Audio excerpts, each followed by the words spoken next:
서울 테헤란로의 차가운 유리빌딩 숲 사이 한빛소프트 사무실은 겉보기에 번지르르 했다. 최첨단 장비, 깔끔한 인테리어, 벽에 걸린 다양성 존중, 능력 중심 같은 거창한 슬로건까지. 하지만 아리타에게 이곳은 매일매일 미묘한 긴장과 고립감을 견뎌내야 하는 전장이었다. 짙은 갈색 피부와 곱슬머리, 또렷한 이목구비를 가진 그녀는 한국인 아버지와 아프리카인 어머니 사이에서 태어났다. 28, 한빛소프트 계약직 사원. 그녀는 이 회사에서 정직원이 되는 것을 한국 땅에 단단히 뿌리내릴 마지막 기회라 여기며 지난 1년간 누구보다 열심히 일했다. 아침 햇살이 블라인드 틈새로 비집고 들어와 책상 위를 비쳤다. 아리타는 컴퓨터를 켜며 숨을 고르고 오늘 할 일 목록을 훑었다. 팀원들과의 어색한 눈맞춤, 탕비실에서 그녀가 다가가면 멈추는 대화, 한국말 정말 잘하시네요? 같은 칭찬 같지 않은 칭찬. 사소하지만 매일 반복되는 이런 순간들이 그녀의 마음에 작은 생채기를 냈다. 그녀는 애써 미소 지으며 감사합니다라고 답했지만 속으로는 저는 한국 사람인데요 라는 말이 목구멍까지 차올랐다. 회의사의 실세인 강태준 이사는 겉모습은 매우 하얀 피부에 희끗한 머리칼, 잘 다려진 고급 정장을 입은 50대 후반의 남성이었다. 그는 겉으로는 합리적이고 공정한 리더인 척했지만 아리타를 볼 때마다 그의 날카로운 눈매에는 차가운 평가와 함께 미묘한 경계심이 스치는 것을 아리타는 느꼈다. 마치 예기치 못한 이물질을 보는 듯한 시선이었다. 아리타는 애써 그 시선을 무시하며 자신의 일에 집중했다. 정직원 전환 평가 시즌이 다가오고 있었다. 동료들은 3355 모여 평가 기준에 대해 이야기했고 아리타는 그 대화에 쉽게 끼어들 수 없었다. 그녀는 오로지 자신의 업무 성과만이 그녀를 정직원으로 만들어줄 것이라 믿으며 밤늦게까지 사무실에 남아 일했다. 아리타, 너무 무리하지 마. 늦은 밤 동료 김민준 대리가 퇴근하다 말고 그녀에게 말을 걸었다. 그는 소심하고 눈치를 많이 보는 성격이었지만 아리타의 뛰어난 업무 능력은 인정하는 듯했다. 네, 대리님, 곧 평가 시즌이라서요. 아리타는 애써 밝게 웃었다. 김민주는 아리타의 책상 위 서류들을 흘끗 보고는 작게 한숨을 쉬었다. 결과, 너무 신경 쓰지 마세요. 회사라는 게 실력만으로 되는 게 아니라서. 그의 말끝이 흐려졌다. 아리타는 그의 말에서 어떤 복잡한 감정을 읽었지만 더 묻지는 않았다. 금요일 저녁 아리타는 가장 친한 친구 박서연을 만났다. 박서연은 아리타의 한국 생활에서 유일한 버팀목이었다. 이번엔 꼭 될 거야. 너만큼 일 잘하는 사람 없잖아. 박서연은 아리타의 손을 잡고 말했다. 글쎄, 서연아. 회사 분위기가 좀 이상해. 특히 강태준 이사님이 나를 볼 때마다 뭔가 마음에 안 들어 하는 것 같아. 아리타는 솔직한 불안감을 털어놓았다. 강태준 이사? 아, 그 사람 좀 까다롭기로 유명하긴 하지. 그래도 설마. 내 실력을 무시할 순 없을 거야. 박서연의 말에 아리타는 애써 고개를 끄덕였지만 마음속 깊은 곳에서는 불안감이 짙어지고 있었다. 그녀의 외모가, 그녀의 다름이 또다시 그녀의 발목을 잡을지도 모른다는 두려움. 정직원 전환 평가는 단순히 직업의 문제가 아니라 한국 사회에서 그녀의 존재 가치를 인정받을 수 있을지에 대한 시험대처럼 느껴졌다. 이것이 마지막 기회일지도 모른다는 생각에 그녀는 숨이 막혔다. 마침내 정직원 전환 평가 결과가 발표되었다. 아리타는 자신의 이름을 확인하고는 눈을 비겼다. 명단에 없었다. 믿을 수 없었다. 지난 1년 동안 그녀는 누구보다 먼저 출근하고 가장 늦게 퇴근했으며 맡은 프로젝트마다 뛰어난 성과를 냈다. 객관적인 지표로만 보면 그녀는 분명 정직원이 되어야 했다. 인사팀의 평가 결과를 문의했을 때 담당자는 곤란한 표정으로 모호한 답변만 늘어놓았다. 업무 능력은 뛰어나셨지만 조직 적응력이나 동료들과의 융화 부분에서 다소 아쉬운 점이 있었습니다. 조직 적응력? 융화요? 저는 팀원들과 문제없이 지냈고 맡은 일에 최선을 다했습니다. 구체적으로 어떤 부분이 문제였는지 알려주실 수 있나요? 아리타는 침착하게 물었지만 목소리에는 떨림이 섞여 있었다. 담당자는 시선을 피하며 서류만 뒤적거렸다. 그건 저희가 알려드리기 어렵습니다. 다만 평가위원회에서 종합적으로 판단한 결과이니 받아들여 주시면 감사하겠습니다. 평가위원회. 강태준 이사가 위원장이라는 사실을 아리타는 알고 있었다. 그녀는 직감했다. 이것은 업무 능력의 문제가 아니었다. 그녀의 외모, 그녀의 배경, 그녀의 다름이 문제였다. 그날 이후 회사 분위기는 더욱 차가워졌다. 정직원으로 전환된 동료들은 축하를 받았지만 아리타에게는 아무도 다가오지 않았다. 김민준 대리조차 그녀와 눈을 마주치지 않으려 했다. 그녀는 사무실 안에서 투명 인간이 된 것 같았다. 강태준 이사는 여전히 겉으로는 아무 일 없다는 듯 행동했다. 하지만 그의 지시는 더욱 노골적으로 아리타를 배제하는 방향으로 바뀌었다. 중요한 회의에서 그녀의 의견은 무시되었고 팀 프로젝트에서도 단순 반복 업무만 맡겨졌다. 점심시간에도 동료들은 그녀를 빼놓고 식사를 하러 갔다. 사내 익명 게시판에는 아리타에 대한 근거 없는 소문이 돌기 시작했다. 계약직이면서 정직원인 척한다. 동료들과 어울리지 못하고 불평만 한다. 능력도 없으면서 불만만 많다 같은 악의적인 글들이었다. 아리타는 가슴이 찢어지는 것 같았다. 그녀는 자신의 외모 때문에 한국 사회의 정상 계약, 범주에 속하지 않는다는 이유만으로 이런 대우를 받는다고 생각하니 분노가 치밀었다. 박서연은 아리타의 이야기를 듣고 함께 분노했다. 말도 안 돼. 그 강태준이라는 사람 완전 인종차별주의자 아니야. 가만히 있으면 안 돼, 아리타. 뭘 어떻게 해, 서연아. 회사는 그 사람 편이고 나는 계약직일 뿐인데. 아리타는 힘없이 말했다. 포기하고 싶은 마음이 굴뚝 같았다. 한국에서 자리를 잡으려 했던 자신의 꿈이 산산조각 나는 것 같았다. 하지만 밤늦게 빈 사무실에 홀로 남아 차가운 공기 속에서 자판을 두드리다 문득 그런 생각이 들었다. 이렇게 도망치면 나는 평생 이럴 거야. 어디를 가든 내 외모 때문에, 내 배경 때문에 평가받고 차별받고 결국 포기하게 되겠지. 어릴 때 한국 학교에서 겪었던 일들이 떠올랐다. 또래 아이들의 놀림, 선생님의 무심한 시선, 부모님 참관 수업 때 자신에게만 쏟아지던 낯선 시선들. 그때마다 그녀는 숨고 싶었고 사라지고 싶었다. 하지만 이제는 더 이상 숨고 싶지 않았다. 도망치고 싶지 않았다. 아리타는 주먹을 꽉 쥐었다. 그래, 포기하지 않겠어. 설령 정직원이 되지 못하더라도 이대로 부당하게 쫓겨나지는 않겠어. 강태준 이사의 편견과 회사의 잘못된 시스템을 그냥 두고 보지는 않겠어. 그녀의 싸움은 이제 막 시작이었다. 아리타는 강태준 이사의 부당함을 증명하기 위한 싸움을 시작했다. 그녀는 먼저 정직원 평가 기준과 자신의 평가 결과를 다시 면밀히 검토했다. 조직 적응력, 동료와의 융화 같은 추상적인 항목들이 자의적으로 해석될 여지가 크다는 것을 발견했다. 특히 그녀에게 낮은 점수를 준 평가위원들의 명단을 확인하고 그들이 모두 강태준 이사와 가까운 사람들이라는 것을 알게 되었다. 그녀는 사내 익명 게시판에 올라온 악의적인 글들의 출처를 파악하려 했지만 쉽지 않았다. 하지만 글의 내용이나 표현 방식에서 강태준 이사 혹은 그의 지시를 받은 누군가와 관련이 있을 가능성을 의심했다. 아리타는 강태준 이사와의 모든 대화를 녹음하기 시작했다. 그의 사무실에 들어가거나 복도에서 마주칠 때마다 녹음 기능을 켰다. 강 이사는 여전히 겉으로는 아무 문제가 없다는 듯 행동했지만 그의 말 속에는 아리타를 향한 미묘한 비하와 편견이 숨어 있었다. 예를 들어 그는 아리타에게 아리타 씨는 한국 정서에 대해 얼마나 이해하고 있나요? 라거나 우리 회사는 팀워크를 중요하게 생각하는데 아리타 씨는 좀 개인적인 성향이 강한 것 같군요 같은 식으로 돌려 말했다. 아리타는 그럴 때마다 침착하게 자신의 생각과 행동을 설명했지만 그의 표정에는 이미 결론을 내린 듯한 차가움만이 감돌았다. 김민준 대리는 아리타의 변화를 눈치챘다. 더 이상 움츠러들지 않고 당당하게 자신의 일을 하고 때로는 강태준 이사의 부당한 지시에 대해 조용히 이의를 제기하는 아리타의 모습에 그는 복잡한 감정을 느꼈다. 그는 아리타에게 직접적으로 나서서 돕지는 못했지만 그녀가 필요한 서류 작업을 도와주거나 회사 내부 정보를 간접적으로 흘려주는 식으로 소극적인 지지를 보냈다. 강 이사님, 예전에도 좀 그랬다는 소문이 있어요. 특히 외국에서 오신 분들이나 좀 다른 분들한테요. 김민주는 점심시간 아리타와 단둘이 남았을 때 조심스럽게 말했다. 무슨 소문인데요? 아리타는 귀를 기울였다.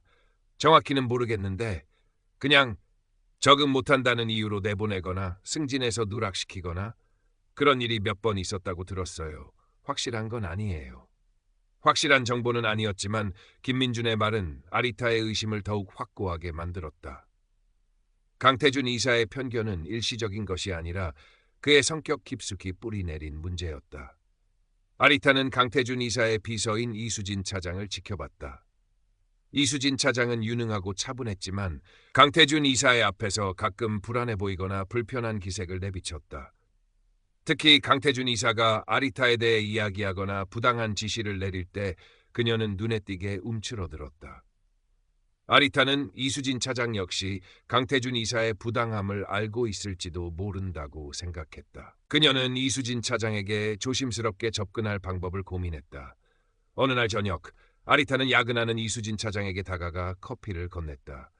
차장님, 늦게까지 고생 많으십니다.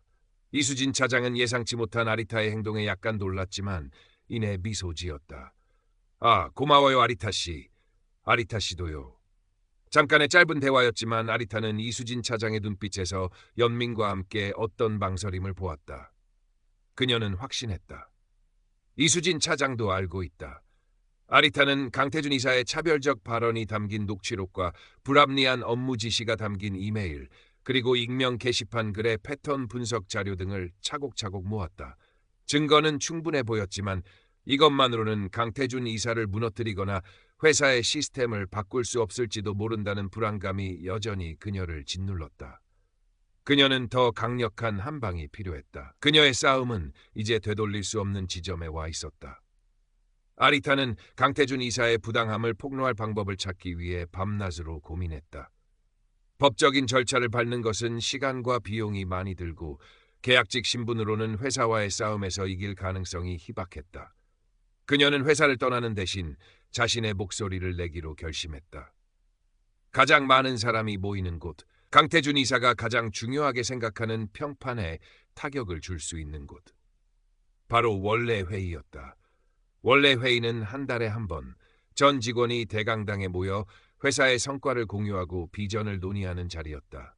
특히 강태준 이사가 직접 마이크를 잡고 회사의 미래에 대해 발표하는 중요한 행사였다. 아리타는 그곳에서 자신의 이야기를 하기로 마음먹었다. 두려웠지만 더 이상 숨거나 도망치고 싶지 않았다. 그녀는 이수진 차장에게 다시 한번 조심스럽게 다가갔다. 차장님, 혹시 강태준 이사님 관련해서 저 말고도 비슷한 일을 겪은 분이 또 있을까요? 이수진 차장은 아리타의 질문에 눈에 띄게 흔들렸다. 그녀는 잠시 망설이다가 아리타를 한적한 탕비실로 데리고 갔다. 아리타 씨, 정말 힘든 시간을 보내고 있는 거 알아요. 저도 사실 강 이사님 때문에 마음고생 많이 했어요. 이수진 차장은 목소리를 낮추며 말했다. 그녀는 과거 강태준 이사가 다른 직원에게 부당한 대우를 했던 사례 몇 가지를 조심스럽게 이야기해 주었다. 직접적인 증거는 아니었지만 강 이사의 편견이 뿌리 깊다는 것을 다시 한번 확인시켜주는 이야기들이었다. 차장님, 제가 원래 회의에서 이 문제를 공개적으로 이야기하려고 합니다. 아리타가 조심스럽게 자신의 계획을 밝혔다. 이수진 차장은 경악했다. 원래 회의요? 안 돼요, 아리타 씨. 강 이사님이 가만히 있지 않을 거예요. 회사에서 완전히 매장당할 수도 있어요. 알아요. 하지만 더 이상 이렇게는 못 살겠어요. 저는 잘못한 게 없어요. 제 외모 때문에 제가 다르다는 이유만으로 이런 대우를 받는 건 부당해요. 저는 제 목소리를 내고 싶어요. 차장님, 혹시 저를 도와주실 수 있을까요? 강 이사님이 저에게 보낸 이메일 중에 차장께도 참조로 보낸 메일이 있을 거예요. 업무와 상관없는 개인적인 평가 같은 내용이요. 이수진 차장은 깊은 고민에 빠졌다. 강태준 이사에게 맞서는 것은 자신의 경력에도 치명적일 수 있었다. 하지만 아리타의 절박한 눈빛과 그녀가 겪은 부당함을 외면할 수 없었다. 그녀는 망설임 끝에 고개를 끄덕였다. 제가 도울 수 있는 방법을 찾아볼게요. 하지만 약속은 못해요. 그리고 저도 위험해질 수 있어요. 아리타는 이수진 차장의 작은 용기에 큰 힘을 얻었다. 그녀는 원래 회의에서 발표할 내용을 밤새도록 다듬었다. 자신의 업무 성과를 객관적으로 보여줄 자료, 강태준 이사의 차별적 발언이 담긴 녹취록 편집본, 불합리한 평가 기준에 대한 분석 자료 등을 준비했다. 강태준 이사는 아리타가 무언가 꾸미고 있다는 것을 눈치챈 듯했다. 그는 아리타를 자신의 사무실로 불러 은근히 협박했다. 아리타 씨, 회사 생활이라는 건 말이죠. 팀워크가 중요하고 분위기를 해치지 않는 게 중요해요. 괜히 문제를 일으키면 아리타 씨만 손해볼 겁니다. 한국 사회는 좁아요. 아리타는 그의 협박에도 흔들리지 않았다. 그녀는 단호한 눈빛으로 강태준 이사를 마주 보았다. 이사님, 저는 문제 일으키고 싶지 않습니다. 저는 그저 정당한 평가를 받고 싶을 뿐입니다. 그리고 제가 겪은 부당함에 대해 이야기할 권리가 있다고 생각합니다. 강태준 이사의 얼굴이 차갑게 굳어졌다. 그는 아리타가 예상보다 훨씬 강하게 나온다는 것을 깨달았다. 하지만 그는 자신의 권력과 회사의 시스템 뒤에 숨어 아리타를 쉽게 제압할 수 있을 것이라 믿었다. 그는 아리타의 경고를 무시했다. 원래 회의 당일 아침 아리타는 심장이 터질 것 같았다. 손은 식은땀으로 축축했고 다리는 후들거렸다. 하지만 거울에 비친 자신의 눈을 보며 다시 한번 다짐했다. 도망치지 않아. 오늘은 내 목소리를 낼 거야. 원래 회의 시간, 한빛소프트 대강당은 직원들로 가득 찼다. 무대에는 강태준 이사가 서서 자신감 넘치는 목소리로 회사의 지난 성과와 미래 계획에 대해 발표하고 있었다. 그의 옆에는 이수진 차장이 서류를 들고 보좌하고 있었다. 아리타는 맨 뒷자리에 앉아 강 이사를 지켜보았다. 그의 오만함과 위선적인 모습에 분노가 치밀었다. 그녀는 손에 든 서류 봉투를 꽉 쥐었다. 심장이 미친 듯이 뛰었지만 더 이상 망설일 수 없었다. 강태준 이사의 발표가 끝나갈 무렵 아리타는 숨을 크게 들이쉬고 손을 들었다. 이사님, 잠시 발언권을 주십시오. 갑작스러운 아리타의 행동에 회의장 전체의 시선이 그녀에게 쏠렸다. 강태준 이사는 예상치 못한 상황에 당황한 기색을 감추지 못했지만 애써 평정을 유지하려 했다. 그의 얼굴에 미묘한 짜증이 스쳤다. 아리타 씨, 무슨 할 말이 있나요? 강 이사는 마이크를 통해 차갑게 물었다. 아리타는 자리에서 일어나 천천히 앞으로 걸어 나갔다. 그녀의 발걸음 소리가 고요한 대강당에 울려 퍼졌다. 직원들은 웅성거렸고 일부는 그녀의 짙은 피부색과 외모를 보고 의아해하는 표정을 지었다. 김민준 대리는 놀란 눈으로 아리타를 바라보았고 박서연은 객석에서 아리타를 향해 걱정스러운 눈빛을 보냈다. 이수진 차장은 무대 위에서 안절부절 못하며 강태준 이사와 아리타 사이를 번갈아 보았다. 아리타는 무대 아래 강태준 이사와 정면으로 마주보는 자리에 섰다. 그녀는 심호흡을 하고 마이크를 잡았다. 안녕하십니까. 저는 1년간 한빛소프트에서 계약직으로 근무한 아리타입니다. 그녀의 목소리는 약간 떨렸지만 이내 단호해졌다. 저는 오늘 이 자리에서 제가 지난 1년간 겪었던 불합리함과 부당한 차별에 대해 이야기하고자 합니다. 회의장이 술렁이기 시작했다. 강태준 이사는 얼굴을 굳히고 아리타를 노려보았다. 저는 정직원 전환평가에서 납득할 수 없는 낮은 점수를 받았습니다. 제 업무 성과는 객관적으로 측정 가능하며 저는 누구보다 열심히 일했습니다. 하지만 조직 적응력, 동료와의 융화 같은 주관적인 평가 항목에서 불합리한 감점을 받았습니다. 그녀는 준비해온 자료를 펼쳐 보였다. 이것은 지난 1년간 제가 달성한 업무 성과입니다. 그리고 이것은 저에게 내려진 평가 결과입니다. 이 둘 사이에는 명백한 괴리가 있습니다. 아리타는 강태준 이사를 똑바로 바라보았다. 저는 이 평가가 제 능력이나 적응력 때문이 아니라 제 외모 때문이라고 생각합니다. 제 피부색이 다르다는 이유만으로, 제가 한국 사회의 정상 기준에 부합하지 않는다는 이유만으로 편견에 기반한 차별을 받았다고 확신합니다. 강태준 이사가 끼어들었다.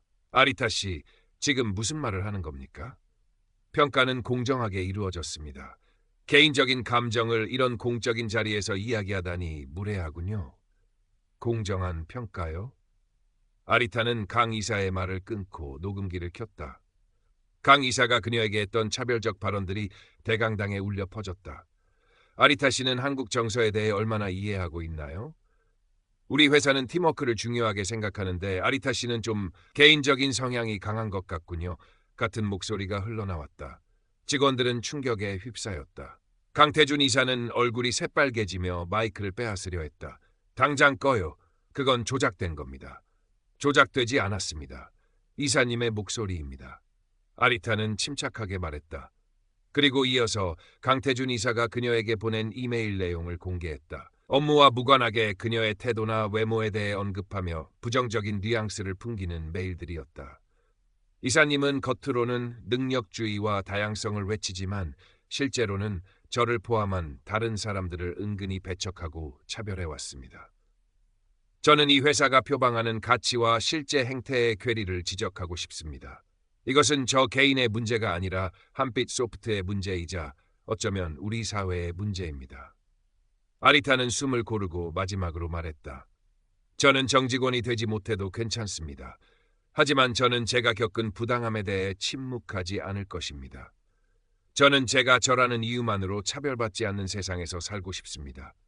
그리고 오늘 저는 그 시작을 하려고 합니다. 회의장에는 무거운 침묵이 흘렀다.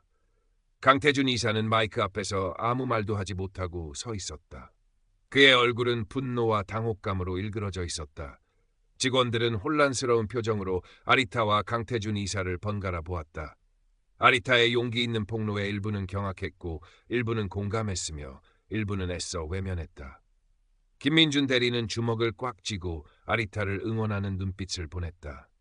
이수진 차장은 강태준 이사의 눈치를 보면서도 아리타에게 미안함과 응원의 시선을 보냈다. 아리타의 폭로는 회의장을 넘어 한빛 소프트 전체에 거대한 파장을 일으킬 것이 분명했다. 아리타의 폭로 이후 한빛 소프트는 발칵 뒤집혔다. 원래 회의는 예정보다 일찍 마무리되었고 직원들은 삼삼오오 모여 웅성거렸다. 강태준 이사는 분노에 찬 얼굴로 회의장을 떠났고 아리타는 그 자리에 홀로 남아 수많은 시선을 받았다.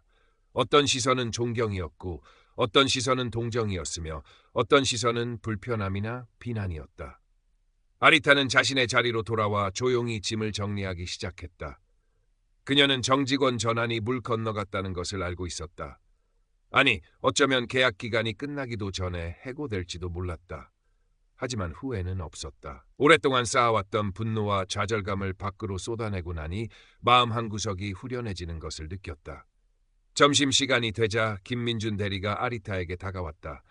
그는 여전히 소심해 보였지만 그의 눈빛은 확신에 차 있었다. 아리타 씨, 정말 대단해요. 용기 있는 행동이었어요. 감사합니다, 대리님. 아리타는 김민준의 작은 지지에 진심으로 감사했다. 사실 저도 알고 있었어요.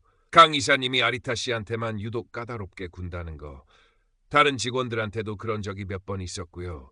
하지만 저는 말할 용기가 없었어요. 죄송해요.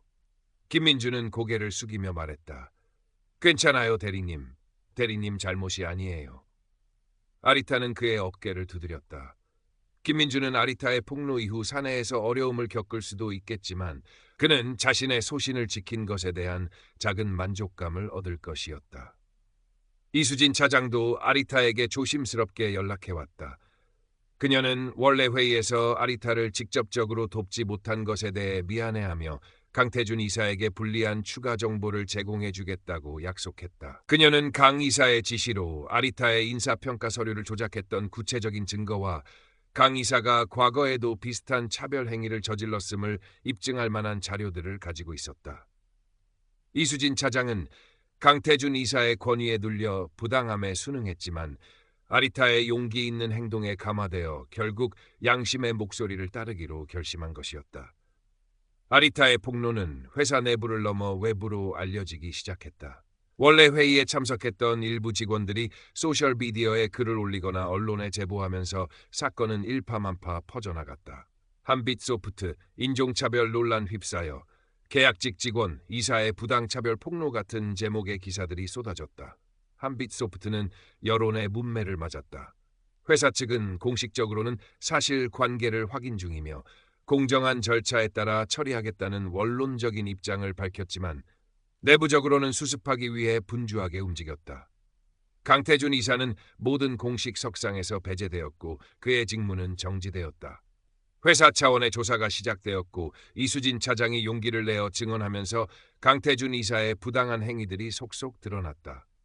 결국 강태준 이사는 이사 직위에서 해임되었다. 그는 법적인 처벌까지 받지는 않았지만 사회적으로 큰 비난을 받았고 그의 명성과 경력은 치명적인 타격을 입었다. 한빛소프트 역시 기업 이미지가 크게 실추되었고 회사 문화 개선을 약속하는 등 변화의 압력을 받게 되었다. 아리타는 예상대로 한빛소프트와의 계약이 종료되었다. 그녀는 정직원 전환의 꿈은 이루지 못했지만 자신의 목소리를 내므로써 강태준 이사의 부당함을 알리고 회사의 작은 변화의 계기를 만들었다는 점에서 의미 있는 성과를 거두었다. 그녀의 이야기는 한국 사회에 만연한 미묘한 차별과 편견에 대해 다시 한번 생각하게 하는 계기가 되었다. 한빛소프트를 떠난 아리타는 박서연의 집에서 잠시 머물며 새로운 시작을 준비했다. 박서연은 끝까지 아리타의 곁을 지키며 그녀에게 용기를 주었다. 고마워, 서연아. 네가 없었으면 버티지 못했을 거야. 무슨 소리야. 네가 혼자서 이뤄낸 거야. 정말 자랑스러워, 아리타. 아리타는 창밖을 바라보았다. 서울의 빌딩 숲은 여전히 차갑고 높게만 느껴졌다. 한국 사회에서 다름 때문에 마주해야 할 편견과 싸움은 아직 끝나지 않았을 것이다. 하지만 그녀는 더 이상 두렵지 않았다. 자신의 목소리를 내는 것이 얼마나 큰 용기를 필요로 하고 또 얼마나 큰 힘을 가질 수 있는지 깨달았기 때문이었다. 그녀는 비록 한빛소프트라는 시스템을 완전히 바꾸지는 못했지만 자신을 지키고 자신의 진실을 세상에 알렸다. 그것은 어떤 정직원 자리보다 값진 것이었다. 아리타는 새로운 이력서를 작성하기 시작했다. 그녀의 눈빛에는 여전히 약간의 경계심이 남아있었지만 이제는 그 안에 단단한 결의와 희망이 함께 깃들어 있었다. 한국에서의 삶은 여전히 도전일 테지만 그녀는 그 도전을 기꺼이 받아들일 준비가 되어 있었다. 정의는 때때로 느리고 불완전했지만 아리타는 오늘 자신만의 방식으로 정의를 실현했다. 한빛소프트를 낳은 후 아리타는 잠시 숨을 고르는 시간을 가졌다. 박서연의 집에서 지내며 그동안의 긴장과 피로를 풀었다. 사건 이후 언론의 관심이 쏟아졌지만 아리타는 인터뷰 요청 대부분을 정중히 거절했다. 그녀는 유명해지고 싶었던 것이 아니라 단지 자신의 부당함을 알리고 싶었을 뿐이었다. 하지만 그녀의 이야기는 이미 많은 사람들에게 알려졌고 다양한 반응을 불러일으켰다. 어떤 사람들은 아리타의 용기에 박수를 보냈고 어떤 사람들은 괜히 문제를 일으킨다며 비난하기도 했다. 외국인이 한국에서 적응 못한 것 아니냐, 피부색 때문에 예민하게 반응하는 것 아니냐는 식의 댓글들도 보였다. 아리타는 그런 반응들을 보며 한국 사회에 뿌리 깊은 편견이 여전히 존재한다는 것을 다시 한번 실감했다. 김민준 대리와 이수진 차장에게서 종종 연락이 왔다. 김민준 대리는 아리타가 떠난 후 회사 분위기가 조금 달라졌다고 전했다. 강태준 이사가 해임된 후 인사팀에서는 다양성 존중과 공정한 평가에 대한 교육을 강화하겠다고 발표했다고 했다. 물론 형식적인 면도 없지 않았겠지만 아리타의 폭로가 최소한 회사의 수면 아래 있던 문제를 공론화시키는 계기가 된 것은 분명했다. 이수진 차장은 강태준 이사가 해임된 후 자신도 마음고생을 많이 했지만 후회하지는 않는다고 말했다. 그녀는 아리타 덕분에 용기를 낼 수 있었다며 감사 인사를 전했다. 아리타는 새로운 일자리를 찾기 시작했다.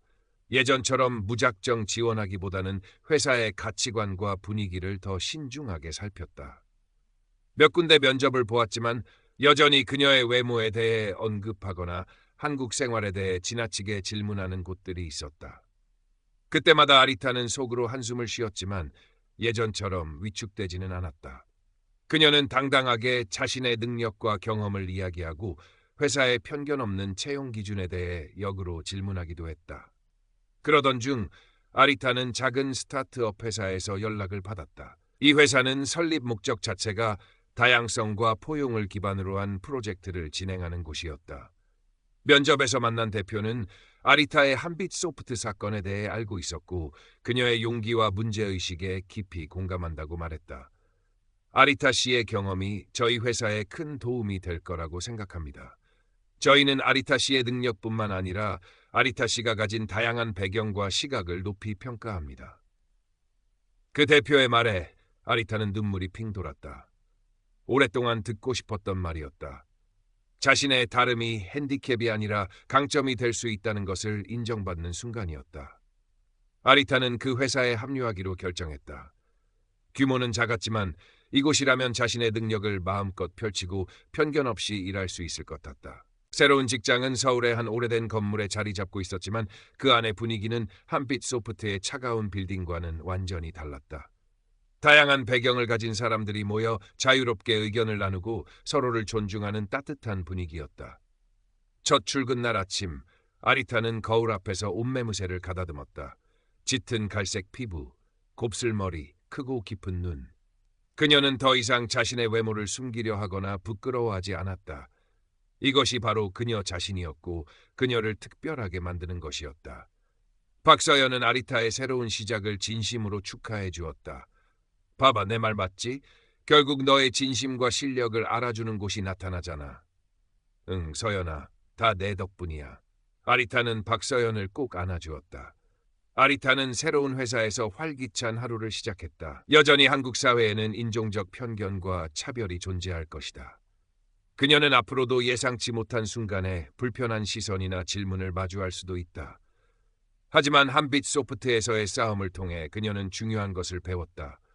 침묵하는 대신 목소리를 내는 용기, 그리고 자신의 존엄성을 지키는 것의 가치. 그녀는 이제 더 이상 한국 사회에서 적응해야 하는 이방인이 아니었다. 그녀는 한국인 아버지와 아프리카인 어머니 사이에서 태어난 한국 사회의 한 사람이었다. 그녀의 다름은 그녀의 정체성의 일부였고 그녀는 그 정체성을 자랑스럽게 받아들였다. 서울의 하늘은 맑았다. 아리타는 빌딩 숲 사이를 걸으며 새로운 회사로 향했다. 그녀의 발걸음은 가벼웠고 마음은 희망으로 가득 차 있었다. 그녀의 싸움은 끝났지만 그녀의 이야기는 계속될 것이었다. 편견 없는 세상을 향한, 그리고 자신을 있는 그대로 사랑하는 사람들의 이야기가. 새로운 직장에서 아리타는 빠르게 적응했다. 동료들은 그녀의 능력과 경험을 존중했고 그녀의 배경에 대해 궁금해했지만 편견 없이 다가왔다. 아리타는 처음으로 다름이 인정받는 환경에서 일하는 것이 어떤 것인지 느낄 수 있었다. 회사의 프로젝트들은 사회적 약자에 대한 인식을 개선하고 다양성을 증진시키는 데 초점을 맞추고 있었고 아리타는 자신의 경험을 바탕으로 아이디어를 제시하며 적극적으로 참여했다. 어느 날 아리타는 한빛 소프트에서 함께 일했던 김민준 대리로부터 메일을 받았다. 김 대리는 아리타가 떠난 후 한빛 소프트에서 일어난 변화에 대해 자세히 알려주었다. 강태준 이사가 해임된 후 회사에선 실제로 다양성위원회를 신설하고 외부 전문가를 초빙하여 인종차별 및 편견 방지 교육을 실시했다고 한다. 물론 모든 문제가 해결된 것은 아니지만 이전과는 비교할 수 없을 정도로 분위기가 달라졌다는 것이 김 대리의 설명이었다. 그는 아리타 덕분에 회사가 조금이나마 더 나은 방향으로 나아갈 수 있었다며 다시 한번 감사 인사를 전했다. 아리타는 김 대리의 메일을 읽으며 복잡한 감정을 느꼈다. 그녀의 용기 있는 행동이 헛되지 않았다는 사실에 뿌듯함을 느꼈지만 동시에 여전히 많은 한국 기업과 사회 곳곳에는 눈에 보이지 않는 편견과 차별이 존재할 것이라는 생각에 마음이 무거워졌다. 그녀의 싸움은 단지 한빛 소프트라는 회사 내의 문제가 아니라 한국 사회 전체가 함께 고민해야 할 문제였다. 아리타는 새로운 회사에서 다문화 인식 개선 프로젝트를 맡게 되었다. 그녀는 자신의 경험과 다른 다문화 가정 구성원들의 이야기를 바탕으로 교육 자료를 만들고 캠페인을 기획했다. 프로젝트를 진행하면서 아리타는 자신과 비슷한 어려움을 겪었던 많은 사람들을 만났고 그들의 이야기에 공감하며 함께 연대하는 힘을 느꼈다. 어느 날 아리타는 우연히 길을 걷다가 강태준 전 이사를 마주쳤다. 그는 예전처럼 고급 정장을 입고 있었지만 그의 얼굴에는 예전의 오만함 대신 약간의 초라함과 피로가 엿보였다. 그는 아리타를 발견하고는 당황한 듯 시선을 피하며 서둘러 자리를 떴다. 아리타는 그를 붙잡지 않았다. 복수심 같은 감정보다는 그저 한때 자신을 괴롭혔던 사람이 이제는 자신의 행동에 대한 대가를 치르고 있다는 사실에 대해 무덤덤하게 생각했다. 그의 몰락이 그녀의 목표는 아니었지만 불의에 대한 작은 심판이 이루어졌다는 사실에 대해 아주 미약한 만족감을 느꼈다. 시간이 흘러 아리타는 새로운 회사에서 중요한 역할을 맡게 되었다. 그녀는 자신의 전문성을 인정받았고 동료들과의 관계도 매우 좋았다.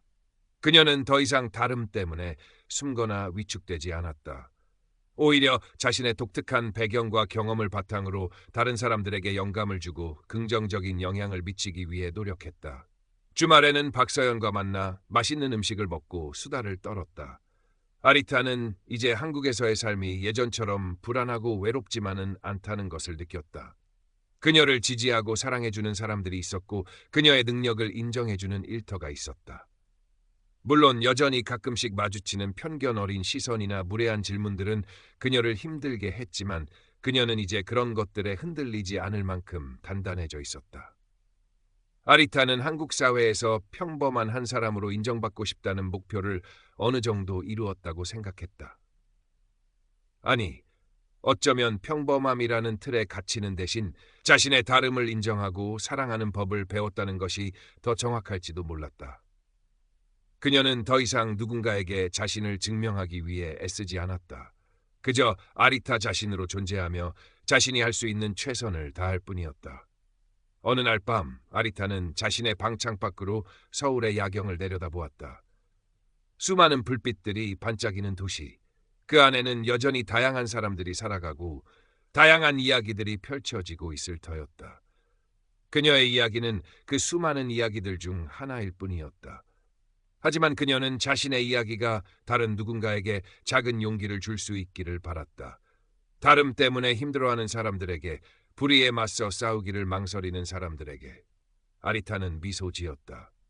그녀의 얼굴에는 지난날의 상처와 고뇌의 흔적이 남아 있었지만 이제는 그 위에 단단함과 평화로움이 더해져 있었다. 그녀는 한국 사회에서 자신의 자리를 찾았고 자신의 목소리를 낼 수 있는 힘을 얻었다. 정의는 완벽하게 실현되지 않았을지라도 아리타는 자신만의 싸움에서 승리했다. 그리고 그 승리는 그녀의 삶을 변화시켰다. 그녀는 이제 두렵지 않았다. 한국에서 아리타로서 살아가는 것이. 아리타는 새로운 회사 생활에 만족했지만 한편으로는 그녀가 한빛 소프트에서 시작했던 싸움이 그저 그녀 개인의 용기 있는 행동으로만 끝나지 않기를 바랐다. 그녀는 자신의 경험을 공유하고 한국 사회에 만연한 인종적 편견과 차별에 대한 인식을 높이는 데 기여하고 싶었다. 그녀는 다문화 인식 개선 프로젝트의 일환으로 소규모 강연을 시작했다. 처음에는 회사 내부 직원들을 대상으로 했지만 점차 외부 단체나 학교에서도 강연 요청이 들어왔다. 강연에서 아리타는 자신의 성장 과정, 한국에서 겪었던 차별 경험, 그리고 한빛소프트 사건을 솔직하게 이야기했다. 그녀는 자신의 이야기가 듣는 사람들에게 불편함을 줄 수도 있다는 것을 알았지만 외면하고 싶지 않았다. 불편함 속에서 비로소 변화가 시작될 수 있다고 믿었기 때문이었다. 강연을 들은 사람들의 반응은 다양했다. 어떤 사람들은 그녀의 이야기에 깊이 공감하며 눈물을 흘리기도 했고, 어떤 사람들은 자신들이 무심코 했던 말이나 행동이 누군가에게 상처가 될 수 있었다는 사실에 대해 반성했다. 하지만 일부 사람들은 여전히 너무 예민하게 반응하는 것 아니냐거나 한국 사회에 적응하려면 그 정도는 감수해야 한다는 식의 반응을 보이기도 했다. 아리타는 그런 부정적인 반응에도 좌절하지 않았다. 그녀는 자신의 목소리를 내는 것 자체가 중요하다고 생각했다. 한 사람이라도 더 자신의 이야기를 듣고 편견에 대해 다시 한번 생각하게 된다면 그것만으로도 충분하다고 여겼다. 어느 날 아리타는 한빛소프트의 이수진 차장으로부터 연락을 받았다. 이수진 차장은 아리타의 강연 소식을 듣고 감명을 받았다며 자신도 강태준 전 이사의 부당함을 폭로하는 데 그치지 않고 회사 내에서 다양성 존중 문화가 정착될 수 있도록 노력하고 있다고 전했다. 그녀는 아리타의 용기가 자신에게 큰 힘이 되었다고 말했다. 아리타는 이수진 차장과의 통화에서 희망을 보았다. 자신의 행동이 한 사람의 삶에 그리고 작은 조직 문화에 긍정적인 변화를 가져왔다는 사실에 감사했다. 시간이 지나면서 아리타는 강연 활동을 더욱 활발하게 했다. 그녀는 단순히 자신의 경험을 이야기하는 것을 넘어 인종차별의 역사와 심리학, 그리고 다양한 문화적 배경을 가진 사람들이 함께 살아가는 사회의 중요성에 대해 이야기했다. 그녀는 더 이상 피해자의 입장에서만 이야기하지 않았다. 다름을 포용하고 서로를 존중하는 사회를 만들어 나가기 위한 운동가로서의 목소리를 내기 시작했다. 박서연은 아리타의 변화를 가장 가까이에서 지켜보며 응원했다. 아리타, 너 정말 멋있어. 네가 겪은 아픔을 다른 사람들을 위한 힘으로 바꾸고 있잖아. 서연아, 네 지지가 없었으면 여기까지 오지 못했을 거야. 항상 고마워. 아리타는 한국 사회에서 자신의 자리를 단단히 굳혔다. 그녀는 더 이상 불안해하거나 숨지 않았다. 짙은 갈색 피부와 곱슬 머리는 이제 더 이상 차별의 대상이 아니라 그녀를 특별하게 만들어주는 아름다운 특징이 되었다. 그녀는 자신의 정체성을 온전히 받아들였고 그 정체성을 통해 다른 사람들에게 긍정적인 영향을 미쳤다. 물론 세상은 하루아침에 바뀌지 않았다. 여전히 한국 사회에는 인종적 편견과 차별이 존재했고 아리타는 앞으로도 그런 현실과 마주해야 할 것이다. 하지만 그녀는 더 이상 혼자가 아니었다. 그녀의 이야기에 공감하고 지지하는 사람들이 있었고 함께 변화를 만들어 나가기 위해 노력하는 동료들이 있었다. 아리타는 서울 도심을 걸었다. 수많은 사람들이 오고 갔고 그들 중에는 다양한 외모와 배경을 가진 사람들이 섞여 있었다. 예전에는 그런 모습들이 그녀를 불안하게 만들었지만 이제는 그 다양함 속에서 아름다움을 느꼈다. 그녀는 자신이 한빛 소프트에서 겪었던 부당함이 결코 잊혀지지 않을 상처임을 알았다. 하지만 그 상처가 그녀를 무너뜨리는 대신 그녀를 더 강하고 단단하게 만들었다.